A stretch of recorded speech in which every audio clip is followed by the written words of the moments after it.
the music, bruh. Let me tell you. Finally. I'm going to take this so mosmos. Yes. And this is why. Yeah. When I said you're a legend in the game, siku jichocha. I'm not trying to just big you up for nothing and give you a big head. Yes. You truly are. Wow. And there are people there are people who are watching this who are not born when me and you sat down to do this. It's true. Just think about that. When me and you sat down to do this, they were not born. Wow. Now they are watching this to understand the history of the Kenyan music. Yes. So with yours, you're too pivotal. You're too pivotal for a Kenya urban sound era. And you see, you've already touched onto Scratch Records, which became Caliph Records. Yes. So let's take it slow. So okay, unaingia Caliph Records. Scratch Records. Unaona, si Caliph Records by bad. Unaingia Caliph. Yes. Na kwa Caliph. Yes, kuna Scratch Records. Yes. In fact, Caliph Records doesn't exist at this time. Haiko hata ijulikani kama itaikufua. Okay. So yes. They agree to give you a deal. Basically, walisema sasa ni wanoma. Watch your record. Who was there at that time? All right. So the main guys in Scratch Records were, first of all, there was Robert Ndirangu, there was Nash, the brother. There was... Robert sounded like he was an owner of Scratch. Yes. One of the executive producers. They were the executive, him and his brother, and... Clemo. So there were three of them. But there was another guy. Even what I don't know if this other guy. There's another guy called Dan, and maybe they can correct me. I'm not very sure. But Dan also used to come there a lot, and I feel like he was also part of it. Like he was part of Scratch. Like he was one of the founders. Okay. And then there was DJ Clash. What? I don't know if you know about DJ Clash, but DJ Clash used to come there also. Okay. And he used to, I remember him when he was starting to do his DJing thing. Yes. He used to do it there. You know what I've not heard you say? Yes. Juakali Ononini. Well, so when we came to Scratch Records, initially it was just me and Kiama. What? Yeah, but there was Juakali. In fact, we just knew him as Paul. Paul Nunda. But Toto. No, Toto. So Paul was in some group, in a group called I think walikuwa wanajiita G46. There were 6 guys. There were so many, by the way. Yeah. 6 guys. He talked about this on his CT. Now walikuwa, I think they were all in the same school in Jammu, because he was in Jammu. And they had formed this group, 46. And then at some point wakajiita G46 Sitafuti, something like that. Yes, and then there were some other rappers and some other singers who joined us later. Then, slowly by slowly, we started doing... by there was a guy called Jikati Boy. And this guy was so good. He used to chant, raga chant. He was so good. In fact, he also went into some competition and he won, but he never really got the chance to record. There are some guys walikuwa wanajiita sijui watu walikuwa wanajiita nani?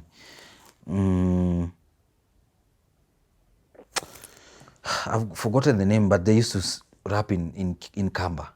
What? Yeah. They used to rap in Kamba. There was a lady who used to sing and she left, I think she left the country. There was a couple of ladies, but they never really, ladies by then were not quite, into the music, whatever thingy. And so as we started, we would all come to Scratch Records. Tunakaa, kila mtu anangoja time yake, tunaingia hapo, tuna rap, tuna sing. Wengine wale kama sisi tumeanza kusing. Yeah, so but kina Juakali were, they used to be hardcore rappers. Say walikuwa na spit rhymes, Hey, they used to be crazy. And we used to really enjoy them, enjoy what they were doing. So tukaendelea hivyo. So now your first song that you recorded there yes, was now, and who is producing? now, this is what happened, used to happen now, because Clemo had just started, he was good with the keyboard, but he was also learning the keyboard. In fact, I remember there's this guy they used to go to, there's a school called Ainsworth, which was just next to my place. And there was some preacher there, sijui alikuwa anaitwa Kombo or something. Kombo. Yeah. And he had a church, and every Sunday in that school he would do his church thing there. Like he'd congregate guys there. And this guy would, like give out his keyboard to Kina Clemo, and they would then practice with it. And that's how Clemo started playing the keyboard. Crazy. As I can remember it. But Roba was more of a software guy. He was learning because he was more tech.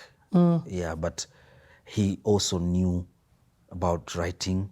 So he would try and guide me into writing. In fact, he would write some of the songs and tell me to try and sing. He would even sing, and guide me on how to sing the songs. Like that, Daddy Has to Know was a song written by Kiama's sister. It was a poem. Then we turned it into a song. Then Roba also twisted it in a way it became what it became as a song. So in this instant, the instrumentation is being done by Clemo. There's Clemo, but there's, of course, Roba also was trying to do the tracks. And then at some point we had to incorporate guys like Shaki of Mandugu Digital. In Scratch Records? Yes. What? Yes, Roba he knew them. Yes. And I think if I'm not wrong, they went to the same school, if I'm not wrong. But he knew Shaki, he knew Ambrose. Yo, the legends. Yes. And at that time, Shaki was in a group called Jawabu. Yes. A guy called Kalaway. And at that time, they were like the... Usinifungue mlango. Usinifungie mlango. Oh my goodness. My goodness, that song was... ilikuwa ngoma and a half. Yeah. Then in fact, I think their first track was Jawabu, watakufanya dance, dance, dance. Jawabu, watakufanya dance. Hey. It had that salsa kind of these guys. And remember, Shaki's the one who's doing this. Yep. So his bro is Ambrose. Yes. So those guys were bad. They were bad. And their father was, I think, a choir master or something like that. Oh, for real? Eh? Yes. At that time, I'm thinking KU or something. So they had this knowledge of music, very rich knowledge of music, because they learned it from their father. And then now Shaki also had the vocals. Kutoka mavoko. In fact, Shaki is the first guy who taught me mambo ya vocals, like mambo ya harmonizing, doing different voices. Yes. So they brought them to Scratch Records to help produce some of your songs. Yeah, it's actually Shaki who would come to Scratch Records. Yes. And so Roba there's a way they used to work with Shaki, yes, to try and find a sound, and try and help out in vocal arrangement, vocal arrangement, and also the instrumentation. Okay. So the track building. So at some point, when we recorded Daddy Has to Know, our first recording we did it, there was another studio in Isli, on the same street that I used to live in. 7th Street. There was a studio, but this studio was used to record choirs. The way those days they used to record choirs and bands and such. So they were not doing any hip hop kind of, I'm a pop kind of music. They were just dealing with those kind of needs. So when we went there, even for that guy, it was strange because our music was so different. It wasn't this music he was used to. So this guy would, I think that's the first place we recorded that Daddy Has to Know. And by this, you're talking about vocals. Vocals, yes. Yes, because we didn't have mic yake ilikuwa mic zetu zilikuwa imbo bana. You know, and kina Clemo, Clemo and Roba really tried to look for microphones, you know, but they couldn't afford it. It was too expensive to have a professional mic for vocals. So they used to have this too small, like, that mic, like something like that, but those ones too small ones that are used when you're playing live music. Yeah, they used to have such small microphones. Okay. But they were not good for vocals. They were best for instrumentation, guitars. Yeah, guitars and such, and maybe drums and all. So we recorded, I think that's the first time we recorded that song at that studio. I can't even remember the name of the studio, but it was in Isli. And then this guy hammered, he went to town. So now we did our second song. Daddy Has to Know. I think there was another song called MCs, and there was now my first single, which was called. So this is not as Nameless. This is as Mr. Lenny As now. Mr. Lenny. Or in fact, is it even Mr. Lenny or is it Lenny? It's just Lenny. Uh-huh. Yes, but in fact now, because now the name had already been taken. The name Nameless. But then alituosha na ikakuwa ni hivyo. And so we had to change. So in fact, we changed our name. By the time we were doing that Daddy Has to Know, we changed our name to Tumaini. Tumaini? Yes. Yeah. We started calling ourselves Tumaini. Tumaini means hope in Swahili. So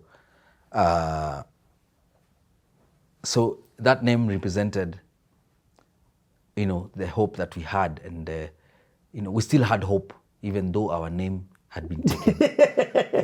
At that time we were like hey, kitu hatuwezi isha tu hivi. We can't just let it go like that. Na hatuwezi tu, even though our hearts were broken, our dreams almost shattered. You were still going to make it in the music. We had to. There was no two ways about it. Did Daddy Has to Know get played on radio? Yes, but I think only one station played it, which was Capital. Oh, Capital. Yeah, and Nani's the one who played it, Big Kev. Big Kev used to have a show called Ethnic Fusion on Sundays.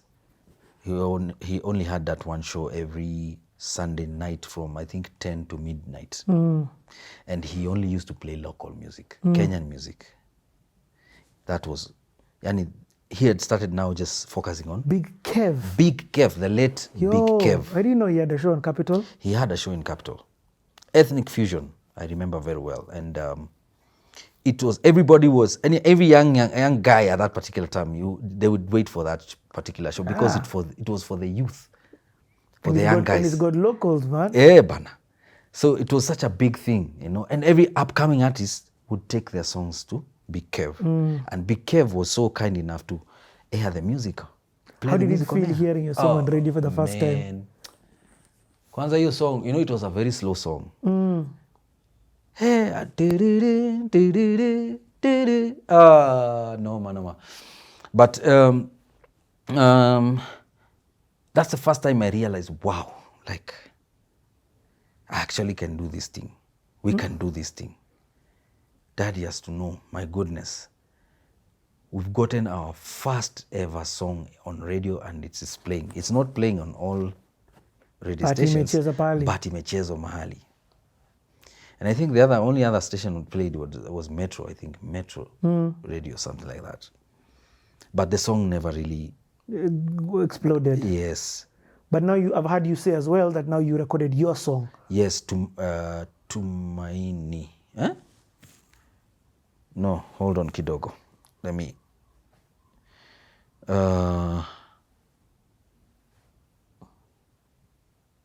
So after Daddy Has to Know, I did a single, Shuja. Yeah, that's the name of the single. I did a song called Shuja. Mbona wajifanya we shujaa, na mimi wanifanya mjinga, mjinga. Mbona wajifanya we shujaa, na mimi wanifanya mjinga, kwa hivyo nenda zako. And let me tell you, this song was inspired by Waire. I knew it. Yes, because he had this single. Yes. He had a song called It's got even that vibe. Yes. And Shaki is the one who did that track. Oh, for real? Yes. He played that, like he played it on the keys. And that's how I came up with that song. Kwa sababu ya no, not Usuba. I don't know if it's kwa sababu. Anyway. There's a song that inspired me to write that song. Nice. Yeah. Waire is the one who actually inspired me to write that song. Shuja. I think I have this Shuja song. Yeah. You do? I think this is the one I have. Are you for real? Yes. Niko na ngoma zako lakini hamuna ngoma zako. I also have it somewhere. If it is the one, it is the one going to play in 3, 2, 1. Yeah. Ni hiyo.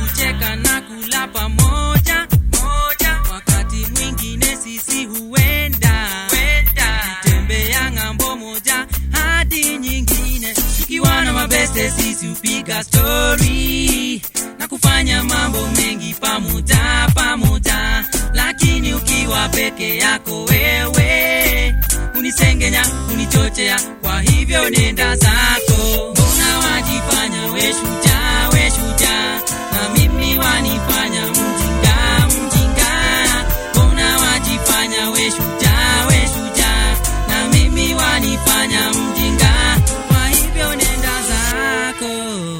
Mbona wajifanya we, siku nyingine nimetoka kwenda kupiga lapu 1, 2, 3, kaingia kwenye hoteli moja.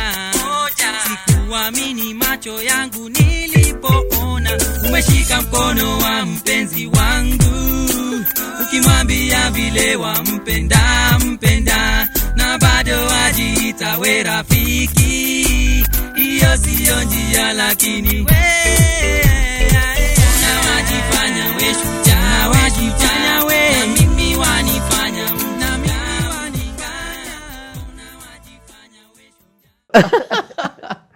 I do have those songs, but they're in CD format. Bro, MP3 those things quickly. Maze. Sasa hata sijui. I would have to now go and like start converting them into.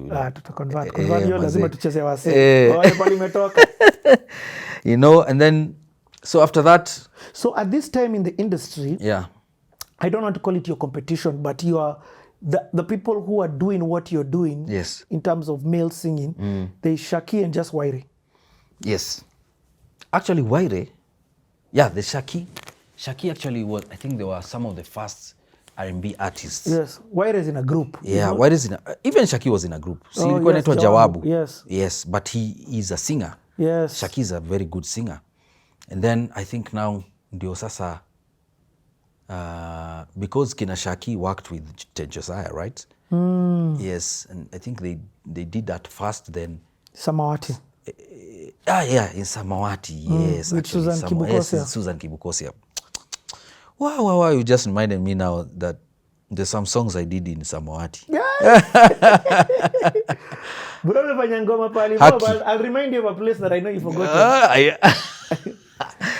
But anyway, that came later. Yes. Okay, let me try and remember. So, obviously that song Shuja was inspired by Waire because Waire really sounded really good, and he was one of the new R&B artists who just emerged, and he was doing so well. Like, he sounded so good, and remember, this is now me trying to learn how to write music, trying to actually learn how to now do it properly, vocally. Yeah, to sing, like really sing. So that's why I had to do it on my, by myself. Bro, you've reminded me something. Yes. That song was like the first single Waire released. Yes. Even before Chu Ni Chuki, it was still in this Necessary Noise time that he did his one song. Yes. I remember that thing. That song. Wait a minute now. Wait a minute now. Shorty, wouldn't you wait a minute now? Yes. Wait a minute now. Dun, dun, dun, dun, dun, dun, dun. And I remember it was just a single in the mix of this Necessary Noise first, second album. Absolutely. Yes. Not even second album. It's not a second album. No. Talk at. The first. Yes. The first album. I think that was his first song, if I'm not wrong. His first single. And it was such a lovely song, and it really inspired me. Wow, and I wanted to be like early Wairo. in the game, bro. That's why I interjected. I'm just trying to make people understand. Yeah. This is early. This is not a Tiwaire later on of Chuki. Apana. Chuki came much later. Much later. Yes. Much later. So I think ilikuwa sababu yako na na na na na something like that. But it was Yani, that was a song and a half for me. So it's just him and Shaki Jawabu, aka. Yes. And now I'm trying to learn and trying to get to that level. Yes, but now there are things that are happening that me and Kiama have no clue, that end up, messing up the whole thing. Now that about the time that we lost our name to Madenge. He's not calling you name. Yes. It's Madenge Monski. Yeah. But shout out to my brother Monski. Hey, tumetoka mbali. Sana. But I'll talk about that later. Clemo and Robert starts having issues. Ooh.